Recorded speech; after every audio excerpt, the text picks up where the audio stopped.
like a Hellcat.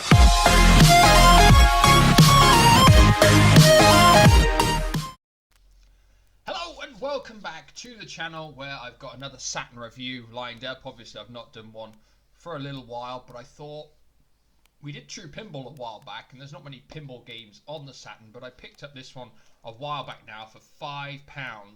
Digital Pinball. Now it was in fantastic condition. It came from a shop I should say, on eBay for £5, which had free postage.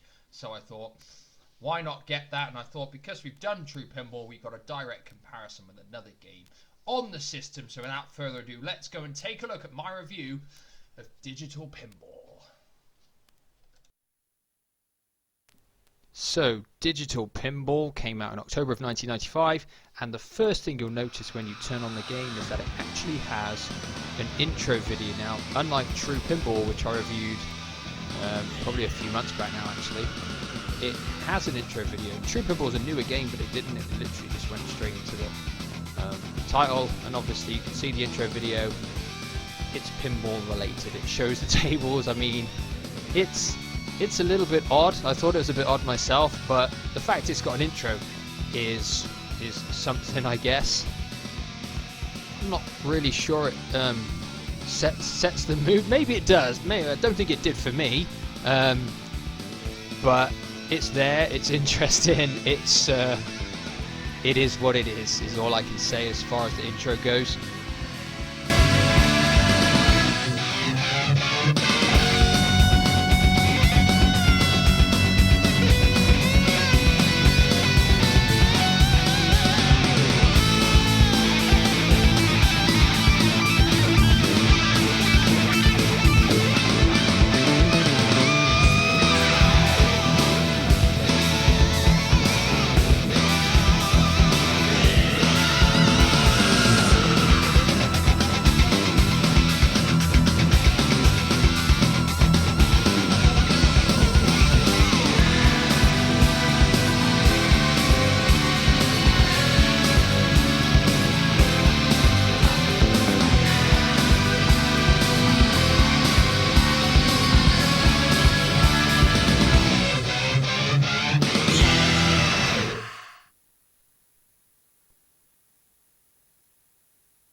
So once the intro is done and the menu comes up and we get onto the main menu, we can see what the game has to offer. 4 tables: Gladiators, Knights of the Roses, Dragon Showdown and Warlock. You'll instantly see there's no sort of career mode. It's just literally pick your table and have a go on it. Options, very simplistic. Select the number of players. Tells you the controls, you can check the BGM, the colour bars, basically adjusting the brightness of the screen. Really nothing to say about the options within the game either.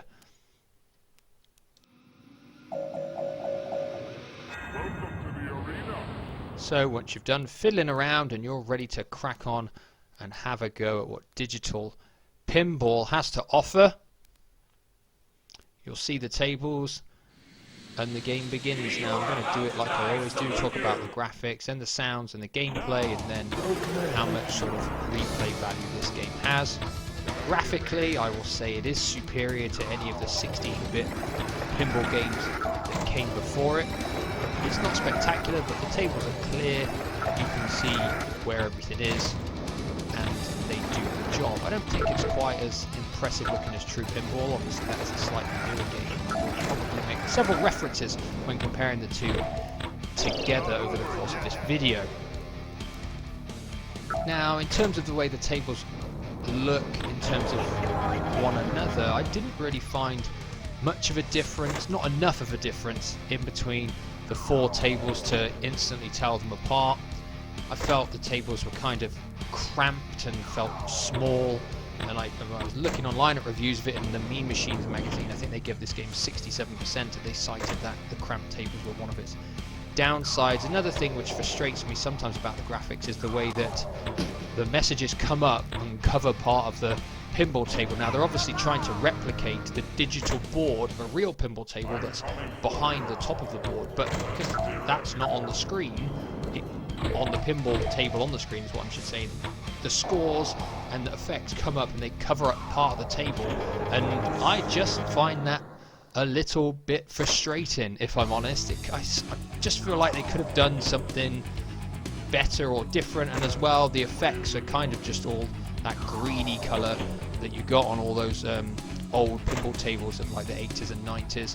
Doesn't really strike me with anything that impresses me, if I'm honest. Now I know this game's 1995, but moving from the 16-bit to the 32-bit era, I kind of felt like we could probably expect a bit more from a pinball game visually.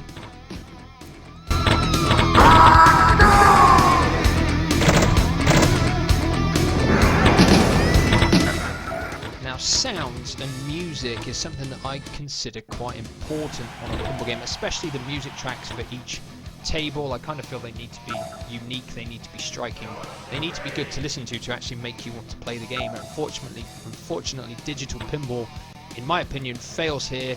The tracks across the 4 tables are very bland, they're hard to differentiate from one another, there's nothing strikingly unique about them, they're just generic rock music pretty much, and it fails big time in this way. I just feel like the music could have been better, should have been better. True Pinball's music is better than this game, that's a fact. I don't think anybody could argue with that, and that puts a big downer on the game for me, because if I'm playing a game and I don't like listening to the music whilst I'm playing it, it puts me off it, especially something like a pinball game where you're listening to it constantly, and it's just a downside. I mean, all the sound effects are fine. It sounds like a pinball table, and that kind of stuff. When you've got special effects and stuff, the sound effects are all okay. They're all what you'd expect. It's just that for me, the music just doesn't quite do it. Be ready for me. Now I'm coming for you. Now, when I spoke about the gameplay of True Pinball, I basically said it's a pinball game. How can it go wrong? It plays fine. It plays exactly like I'd expect a pinball game to play. And the controls for this are pretty much the same. The D-pad does the left flipper, the A button does the right flipper, R and L do nudges, and it's pretty much pretty straightforward in that respect. But in terms of the gameplay, there are some things that do frustrate me about this game. Sometimes I feel the physics of the balls just aren't quite right. I feel the balls are heavier than what they should be, and they just seem to make a beeline to try and go down in between both flippers ridiculously often. I felt like this was something I noticed straight away in the first time I played a game on this game. The physics didn't quite feel right, and I just felt the ball seemed to go down the middle too easily. And I thought, well, I'll try a different table, and it happened again. And I tried a different table, and it happened again.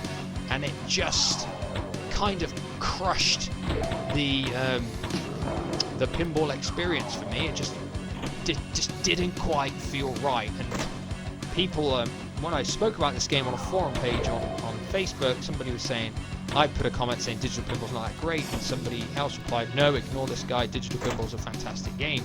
And I'm not sure if you got it confused with another game, because I don't think, in all fairness, that's true.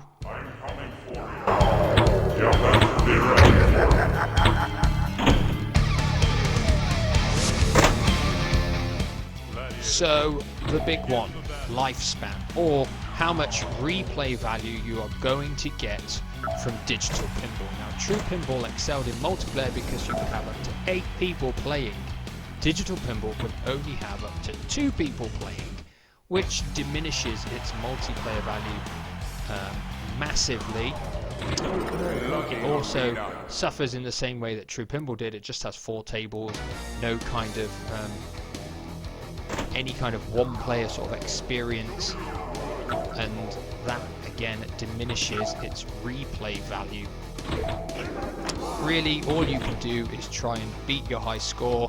There's no save data system, so basically if you get a high score, as soon as you turn it off, it's deleted, it's gone.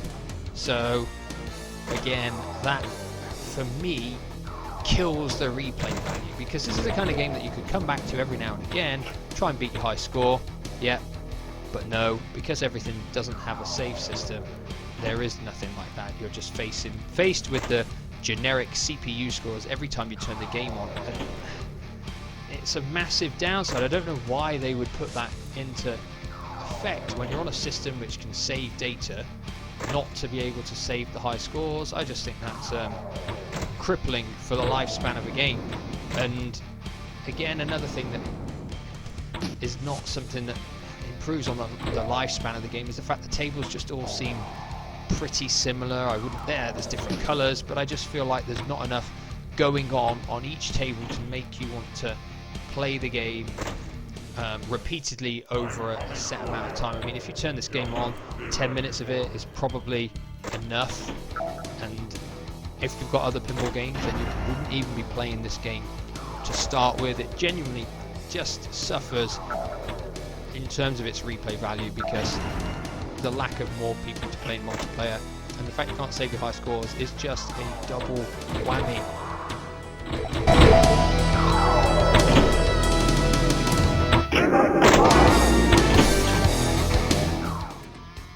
Would I recommend this game?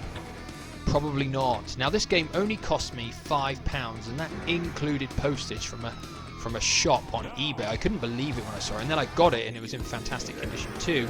Now, if you want to buy this game from CEX, it's going to set you back £18. If you buy on eBay normally, it's probably going to set you back a similar amount. So in that sense, I got a bargain. But do I recommend it to go out to want to play it for the experience of playing it?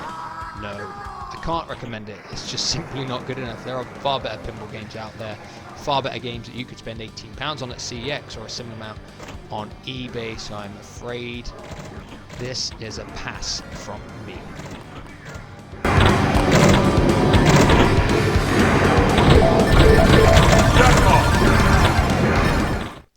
Well, there you have it, Digital Pinball. If you ever played Digital Pinball, the chances are nobody probably has, in all fairness. It wasn't that great, if I'm honest. Like I said, don't really recommend it. We'll be taking a look at probably something completely different in my next review. Get away from that, maybe try a kind of game that I've not reviewed yet.